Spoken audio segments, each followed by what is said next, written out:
to have our bishop with us today, the Right Reverend Sue Moxley.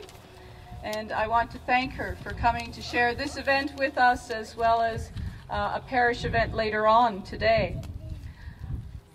This service would not be possible without the work and the help of so many people within our church community and within our broader community here in Crapo, Victoria. And I want to thank each and every one of you who have participated, who have helped set up, who have shared animals and livestock with us, all of the people who have helped with the reception.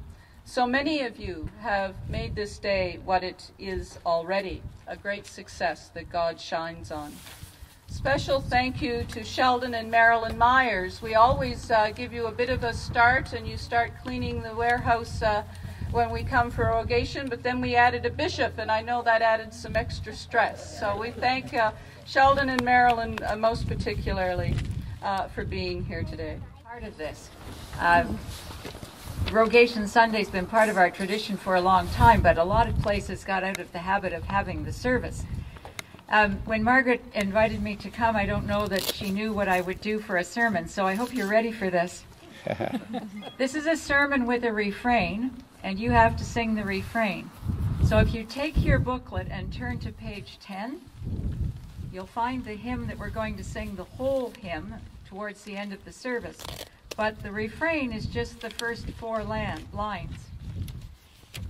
Did everybody find "We plow the fields and scatter"? Okay, so that's the refrain. So anytime you hear me start to do "We plow the fields," then you join right in, okay? So here we go.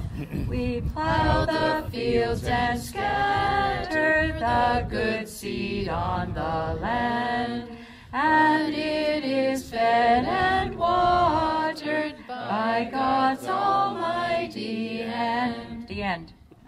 Okay. So, Rogation Sunday has been going on in our diocese for a long time, ever since the first farming immigrants came here, and that's 300 or 400 years ago, depending on who you count as the first. And both the Anglican and the Roman Catholic churches mark a time for prayer, for a good growing season, for protection for farmers and crops, and a good harvest at the end of it all for everyone to share. And sometimes I wonder if we only think about that when we come round to Thanksgiving Sunday and we all eat way too much. That's when we say, "Oh, thank you, yes, for all this stuff."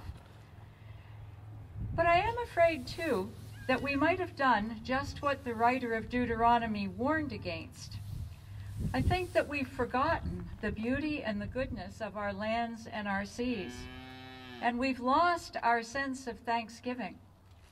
Now, you live here in the midst of an absolutely gorgeous countryside. Water, air, land, everything's here and it's gorgeous.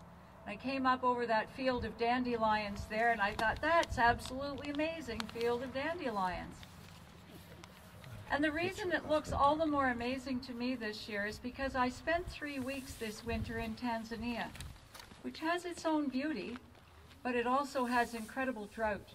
And the land that might have been good at one point is now a dust bowl in a lot of the south of Tanzania.